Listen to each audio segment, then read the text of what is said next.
Assalamualaikum, kembali lagi dengan aku Arlia Leo. Di video kali ini aku mau melanjutin review buku KIA terbaru yang diterbitkan oleh Kemenkes Kesehatan Republik Indonesia, bagian yang anak ya. Ini buku KIA Kesehatan Ibu dan Anak yang bagian anak di sini. Dan bawa buku KIA setiap ke fasilitas kesehatan posyandu, kelas ibu, BKB, dan PAUD. Buku KIA digunakan sampai anak berumur 6 tahun. Sebelumnya nih aku sudah pernah nge-review atau kasih tahu ibu-ibu buku KIA yang terbaru di bagian yang ibu ini ya. Karena aku lagi hamil sekarang, aku udah punya buku KIA ini dan bagian ibu ini udah terisi karena memang sudah diisi oleh tenaga kesehatan yang sudah pernah aku kunjungin sebelumnya. Dan untuk bagian anak, nah di sini itu ada nama anak, NIK anak, nama ibu, NIK ibu, dikeluarkan tanggal berapa bukunya, nomor buku, fasilitas kesehatan, kabupaten, kota, dan provinsi. Nah, untuk bagian dalamnya aku akan review juga.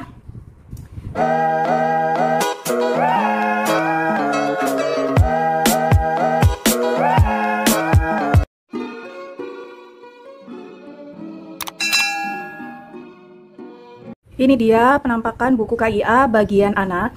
Kalau udah ditaruh di meja ya, jadi aku taruh di meja biar lebih enak aja untuk jelasinnya. Sudah aku jelasin untuk bagian-bagian yang ini tadi, bagian sampulnya, bagian depan. Dan ini lalu kita masuk ke bagian dalamnya. Nah, ini ada daftar isi bagian atas ini dan ada kesehatan anak. Di sini ada penjelasan apa aja daftar isi yang di dalam buku KIA ini. Lalu kita ke halaman berikutnya. Ini ada petunjuk penggunaannya. Lalu ada ibu atau keluarga membaca dan memahami lembar informasi buku KIA dan sebagainya. Kader menjelaskan isi dan penggunaan buku KIA kepada ibu dan keluarga dan sebagainya. Guru PAUD, TK, atau RA memastikan peserta didik memiliki buku KIA. Tenaga kesehatan melakukan KIA kepada ibu dan keluarga dan sebagainya. Untuk selanjutnya di sini ada bagian identitas. Nah, di sini adalah yang dimaksud adalah identitas untuk anak ya. Di sini boleh diberikan foto anak ibu. Lalu di sini ada nama dari anak ibu atau ayah atau wali. Di sini juga ada anak keberapa, seandainya nih nanti kalau anakku sudah lahir anak kedua gitu ya. Lalu nomor akte kelahiran. Jadi jangan lupa ibu-ibu langsung waktu saat sudah melahirkan urus atau lengkapi persyaratan-persyaratan apa yang harus dikumpulkan untuk melakukan atau untuk pembuatan akte kelahiran. Dan NIK anak pastinya nanti kalau sudah dapat kakak itu ada NIK anak, tempat tanggal lahir, golongan darah, jenis pelayanan, itu seperti asuransi, yaitu BPJS atau asuransi lainnya ditulis nomor aja, terus tanggal berlakunya kapan ya, terus fasilitas kesehatan, itu primer, ada nomor register kohort bayi, itu nanti bu bidannya yang ngisi ya, semuanya ini adalah tenaga kesehatan yang mengisinya. Ada nomor register kohort balita dan prasekolah, ada sekunder, nomor catatan medis rumah sakit, pendidikan, pekerjaan, alamat, telepon, email, atau media sosial, itu mungkin bisa ditulis di bagian ibu atau ayah ya, karena untuk pendidikan untuk anak-anak kan masih belum sekolah nih atau masih prasekolah, jadi belum ada untuk anaknya, jadi diisi untuk ibu, ayah, atau wali di sebelah sini. Nah, selanjutnya kita buka ke halaman kedua. Di sini ada pernyataan ibu keluarga tentang pelayanan kesehatan anak yang sudah diterima. Ibu menulis tanggal, tempat pelayanan, tenaga kesehatan membubuhkan paraf sesuai jenis pelayanan. Di sini terdapat yaitu bayi baru lahir 0 sampai 28 hari, bayi 0 sampai 1 tahun, anak balita 1 sampai 2 tahun, anak balita 2 sampai 3 tahun, anak balita 3 sampai 4 tahun, anak balita 4 sampai 5 tahun, dan anak usia 5 sampai 6 tahun. Lalu selanjutnya di halaman ini ada surat keterangan lahir yang pastinya ini ditulis oleh ibu bidan ya. Untuk keterangan kelahiran di rumah sakit, di tempat ibu bersalin atau di bidan desa ataupun di manapun ibu-ibu melahirkan. Surat keterangan lahir ini ada nomor, terus yang bertanda tangan di bawah ini menerangkan bahwa pada hari ini, semua hari Senin nih, tanggal 1, jam berapa telah lahir seorang bayi, jenis kelamin, boleh dilingkarin atau dicoret. Kalau seandainya laki-laki nanti dilingkarin, kalau seandainya mau dicoret, perempuannya yang dicoret. Jadi lebih enak itu dilingkarin menurut aku. Dilingkarin laki-laki. Jenis kelahirannya apa? Tunggal, dilingkarin tunggal. Anak keberapa? 1 atau 2 ditulis, kalau 1 ya 1. Usia gestasi atau usia kehamilannya di usia 9 bulan, 8 bulan, 7 bulan. tetap dituliskan berapapun usia kehamilan atau saat melahirkan itu pada usia kehamilan 8 bulan, 9 bulan dan atau sebagainya. Berat lahirnya berapa gram bisa dituliskan di sini. Lalu panjang badannya berapa sentimeternya, lalu lingkar kepalanya berapa. Di puskesmas, di rumah sakit, di rumah bersalin, praktek mandiri bidan atau di tempat lainnya boleh diisi. Terus alamat praktek melahirkannya di mana, di rumah sakit, seandainya di rumah sakit RSUD Ibnu Sina boleh ditulis di sini. Diberi nama siapa? Nah, ini jangan lupa ya ibu-ibu untuk menyiapkan nama terlebih dahulu saat sebelum melahirkan. Jadi nanti kalau seandainya mau mengurus untuk surat kelahiran sudah mempunyai persiapan, anak aku dikasih nama apa nih gitu. Persiapkan 2 nama menurut aku, yaitu nama laki-laki dan nama perempuan. Terus dari orang tua, nama ibu, NIK ibu, umur berapa tahun, nama ayah, NIK ayah, pekerjaan, alamat, kecamatan, kabupaten atau kota. Di sini ditulis keterangan semama, aku tinggal di Gresik ini, Gresik tanggal berapa, saksi 1, saksi 2, penolong persalinan. Lalu selanjutnya, ini mengesahkan fasilitas kesehatan. Nah ini sama ya, sama yang tadi, keterangan lahir tadi. Lalu selanjutnya kita lihat di sini ada riwayat kelahiran, yaitu G berapa atau grafit, kehamilan keberapa, berapa kali, ada abortus atau tidak, tanggal lahirnya berapa, jam berapa, cara persalinannya spontan, sungsang, dengan tindakan ekstraksi vakum, ekstraksi forceps, ataupun sesar atau SC. Penolong persalinannya, dokter spesialis, dokter atau bidan. Boleh yang di kotak-kotak ini dicontreng ya ibu-ibu. Terus dikasih cap kaki bayi. Dan selanjutnya di halaman 7, ini ada pelayanan kesehatan neonatus, yaitu 0 sampai 28 hari.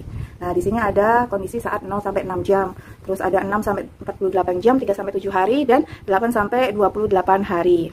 Selanjutnya di halaman 8, ini ada pelayanan imunisasi. Yang pertama, hepatitis B kurang dari 24 jam.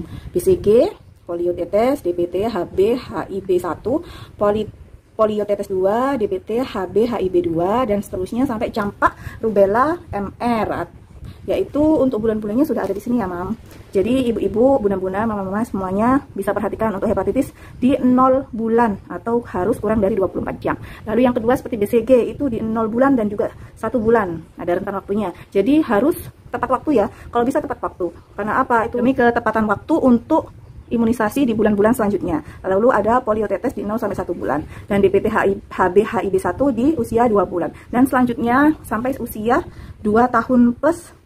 Dan juga ada nih selanjutnya di bagian sini ternyata ada ibu-ibu, bukan hanya jadi sampai campak, rubella, MR. Ini adalah pelayanan imunisasi tambahan juga nih. Nah ini ada PCV 1, PCV 2, Japanese encephalitis atau JE, ada PCV 3. Dan juga untuk imunisasinya harus tepat ya, di bulan 2, di bulan 3, di bulan 10, dan di bulan 12. Jadi harus diperhatikan untuk imunisasi di bagian untuk tepat waktu di daerah kuning, di daerah putih sini ya, di kolom yang warna putih. Dan di sini ada keterangannya, jadwal tepat pemberian imunisasi dasar. Jadi yang kolom warna putih itu yang tepat untuk pemberiannya. Terus yang kuning, waktu yang masih diperbolehkan untuk pemberian imunisasi dasar. Karena ada nih waktu pemberian imunisasi yang tepat itu anaknya lagi sakit demam tinggi, jadi nggak bisa diberikan untuk imunisasi, jadi jadwalnya mundur.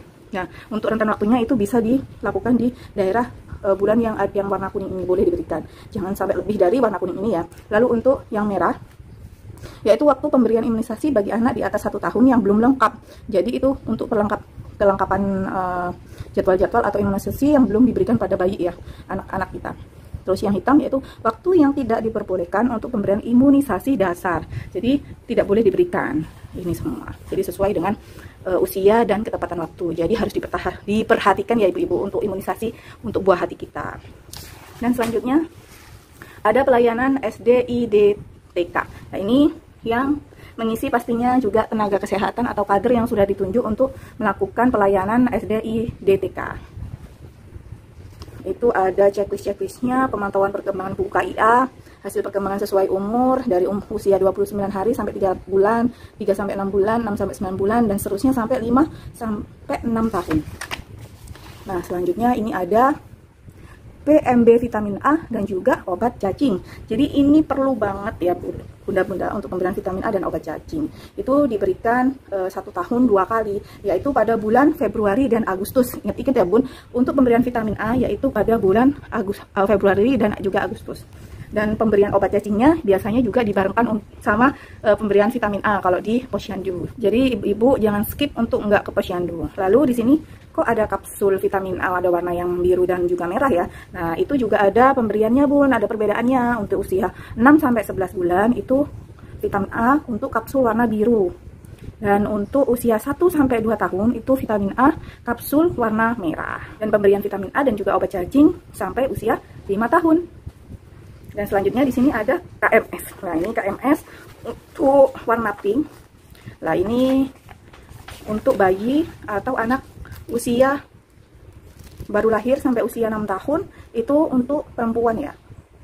Nah, di sini timbanglah anak Anda setiap bulan. Anak sehat, tambah umur, tambah berat, tambah pandai. Nah, di sini untuk pencegahan atau monitoring bayi untuk berat badannya di sini sesuai dengan usia anaknya. Di sini dari 0 ini waktu lahir ya, penyataannya berapa kilo atau berapa gram. 1 bulan, 2 bulan, 3 bulan. Jadi bisa dipantau lewat KMS.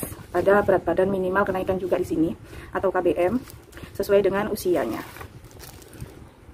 Nah, ini untuk bagian belakangnya sampai usia 60 bulan. Di sini akan ada keterangannya ini naik ya. Kalau berat badannya naik, yaitu grafik berat badan sesuai umur mengikuti garis pertumbuhan atau kenaikan berat badan sama dengan KBM. KBM itu yang ini ya, kenaikan berat badan minimal. Nah, itu di sebelah sini. Nah, ini di usia 24 bulan sampai 60 bulan itu 200 gram. Jika tidak naik atau tip, grafik berat badan atau sesuai umur mendatar atau menurun, memotong garis pertumbuhan di bawahnya atau kenaikan berat badan kurang dari KBM. 7. Bila berat badan anak tidak naik atau di bawah garis merah atau di atas garis oranye atau orange. Kader kesehatan melakukan plotting hasil penimbangan penyuluhan kepada ibu dan rujuk ke tugas kesehatan. Tenaga kesehatan memastikan plotting hasil penimbangan dan menata laksana segera sesuai Permenkes standar antropometri anak. Jadi gunanya KMS ini untuk mengetahui apakah anak kita dalam keadaan baik pertumbuhannya atau tidak, karena di plotting ya setiap bulannya. Jadi jangan skip untuk enggak ke posyandu.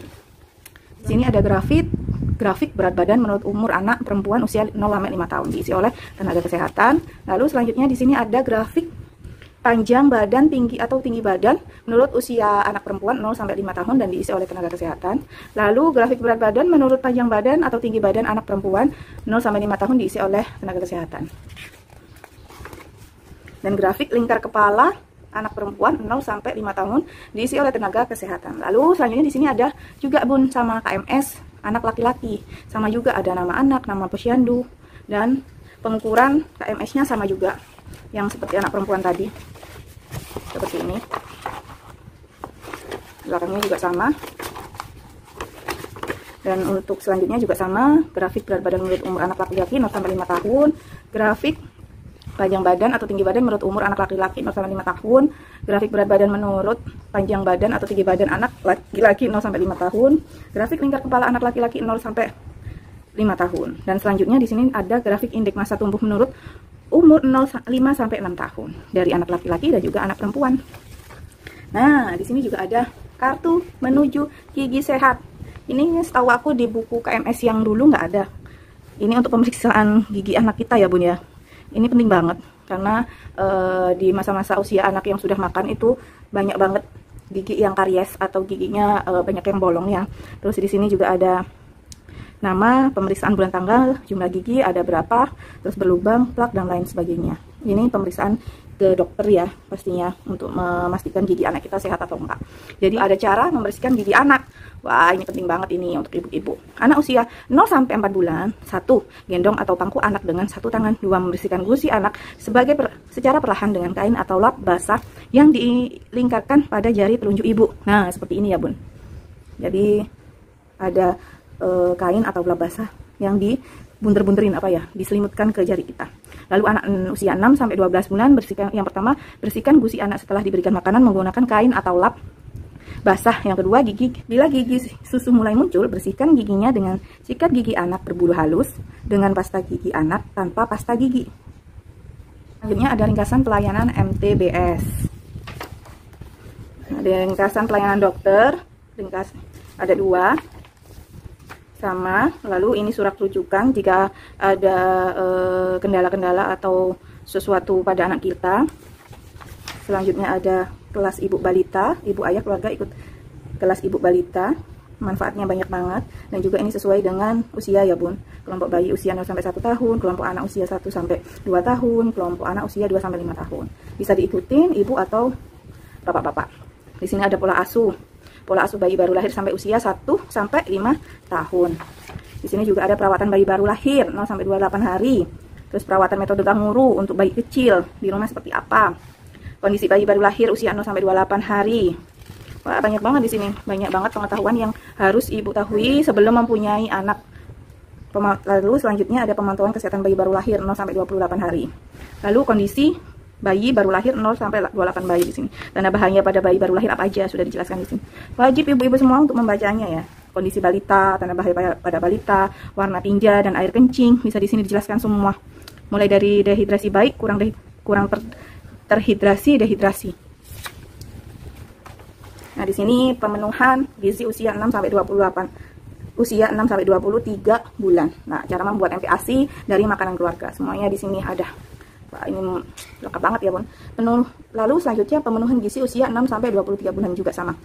Nah, ini juga sudah dipilah-pilah ya, 6 sampai 8 bulan, 9 sampai 11 bulan, 12 sampai 23 bulan. Wow, ada cara-caranya juga, berapa gram juga sudah ada di buku ini. Selanjutnya perawatan bayi usia 29 hari sampai 3 bulan, perawatan bayi usia 3 sampai 6 bulan, perawatan bayi usia 6 sampai 9 bulan, 9 sampai 12 bulan, 12 sampai 18 bulan, 18 sampai 24 bulan, 2 sampai 5 tahun, 2 sampai 3 tahun, pola asuh anak usia 3 sampai 6 tahun, perawatan anak usia 3 sampai 4 tahun, perawatan usia 4 sampai 5 tahun, seperti ini. Kesehatan lingkungan juga. Ini bisa dibaca sendiri ya bunda-bunda. Jadi memang harus punya buku KIA karena di sini lengkap sekali. Perawatan anak sakit di rumah seperti apa, seperti demam, luka dan koreng, batuk, diare, bisa dibaca sendiri ya bun, ada apa aja. Nah, selesai deh. Di sini, nah, ada catatan-catatan. Ini bagian yang ibu tadi ya. Lengkap banget ya bun, jadi banyak banget ilmu yang didapat di buku KIA. Nah, terima kasih udah nonton video aku kali ini tentang review buku KIA bagian anak. Jangan lupa ibu-ibu selalu bawa buku KIA kemanapun saat ibu mau pemeriksaan pada anaknya. Yang terpenting itu pada saat posyandu ya ibu-ibu, karena ada pencatatan untuk perkembangan si kecil kita. Untuk perkembangannya dicatat dari saat lahir sampai usia 6 tahun. Jangan lupa untuk terus nonton video aku selalu di channel YouTube aku Arlia Leo. Dan stay tune terus, tonton terus di setiap bulannya ya. Jangan lupa subscribe, like, comment, and share ke seluruh sosial media yang kalian punya. And see you. Wassalamualaikum warahmatullahi wabarakatuh.